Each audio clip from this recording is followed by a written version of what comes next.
Corona virus और Amphan तूफान के बाद देश में एक और बड़ी आफत आई है। इस बार ये आफत बंगाल की खाड़ी या चीन से नहीं बल्कि पाकिस्तान से आई है। ये मुश्किल पाकिस्तान से आई टिड्डियां हैं जिन्होंने आफत खड़ी कर रखी है। पहले ये टिड्डियां राजस्थान में आईं, अब राजस्थान में घुसी टिड्डियां दूसरे हिस्सों की ओर बढ़ रही हैं। इन पाकिस्तान टिड्डियों के हमले का निशाना अब उत्तर प्रदेश, पंजाब, हरियाणा और मध्य प्रदेश बन चुका है। 4 महीने में 5वीं बार इन टिड्डियों के हमले से किसानों की समस्याएं बढ़ गई हैं। ये टिड्डियां इतनी खतरनाक हैं कि अपनी राह में आने वाली सारी फसलें चट कर जाती हैं। ये टिड्डियां हवा की रफ्तार के सहारे एक दिन में 200-200 किलोमीटर तक तेजी से आगे बढ़ रही है। पर्यावरण मंत्रालय के अनुसार फसलों और सब्जियों को इनसे गंभीर खतरा है।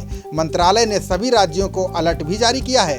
इनकी वजह से सिर्फ राजस्थान में बीते वर्ष 1000 करोड़ का नुकसान हुआ था। विशेषज्ञों के अनुसार इस बार इनका झुंड और बड़ा रहने की आशंका है। ऐसे में पहले से ही संकट झेल रहे किसानों को बड़ा नुकसान हो सकता है। पाकिस्तानी टिड्डी दल राजस्थान के जैसलमेर, बाड़मेर, श्रीगंगानगर, जोधपुर के रास्ते देश में दाखिल हुआ है। उसके बाद अब दौसा, सवाई माधोपुर, करौली और धौलपुर तक पहुंच गया है।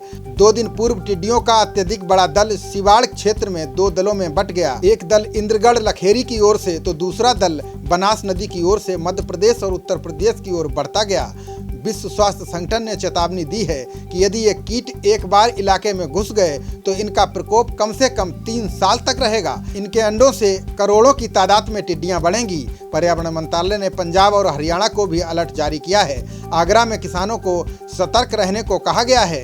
इससे पहले उत्तर प्रदेश के सहारनपुर, मुजफ्फरनगर, शामली, मेरठ, बागपत, हापुड़, मथुरा, गाजियाबाद और अलीगढ़ में भी अलर्ट जारी किया गया था। मुश्किल की बात यह है कि राजस्थान में घुसने के बाद टिड्डियां लगातार हवा के साथ बह रही हैं। इन पर नियंत्रण तभी हो सकता है जब ये जमीन पर बैठें। रात को इन पर कीटनाशक छिड़का जा रहा है। समस्या ये है कि जितना टिड्डियों पर छिड़काव किया जाता है उतनी ही संख्या में पीछे से टिड्डी आ रही हैं। इनका फसलों पर आक्रमण कई तरह का होता है। पहले एक दल आता है, उसके पीछे दूसरा और उसके पीछे तीसरा दल आता है। इससे कपास की फसल और सब्जियों को भारी नुकसान का अंदेशा है। राजस्थान सबसे ज्यादा प्रभावित राज्य है। इस साल टिड्डियों का दल जल्दी आया है। आमतौर पर ये जून-जुलाई में आती हैं।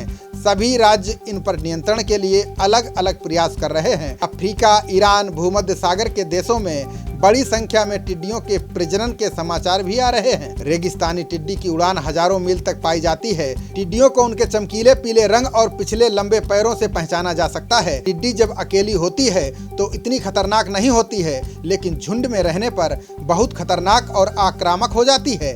फसलों का एक बार में सफाया कर देती है। दूर से देखने पर ऐसा लगता है कि आपकी फसल पर किसी ने बड़ी सी चादर बिछा दी है। टिड्डियां फसलों के फूल, फल, पत्ते, तने, बीज और पेड़ की छाल सब कुछ खा जाती हैं। एक टिड्डी अपने वजन के बराबर खाना खाती है। इनका जीवन काल कम से कम 40 से 85 दिनों का होता है। अगर ये टिड्डियां आपके क्षेत्र में आ जाएं तो उन्हें भगाने के लिए क्या उपाय करना है ये भी जान लीजिए। टिड्डी दल को भगाने के लिए थालियां, ढोल, नगाड़े, लाउडस्पीकर या अन्य माध्यमों से शोरगुल करना चाहिए। रासायनिक कीटनाशक मेलाथियान 5% धूल की 25 किलोग्राम मात्रा का छिड़काव करना चाहिए।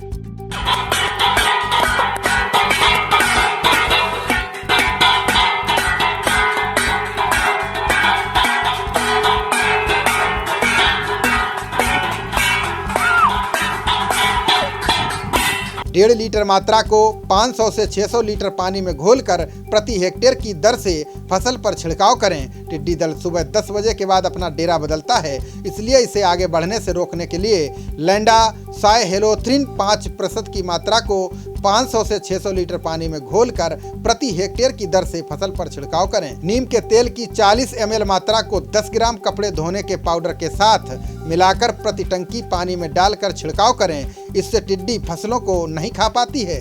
फसल की कटाई के बाद मई और जून में खेत की गहरी जुताई करने से सूर्य की तेज किरणों से भूमि में पड़े कीटों के अंडे व प्यूपा को नष्ट किया जा सकता है। खबरों का सिलसिला जारी रहेगा। देखते रहिए जनप्रवाद। नमस्कार।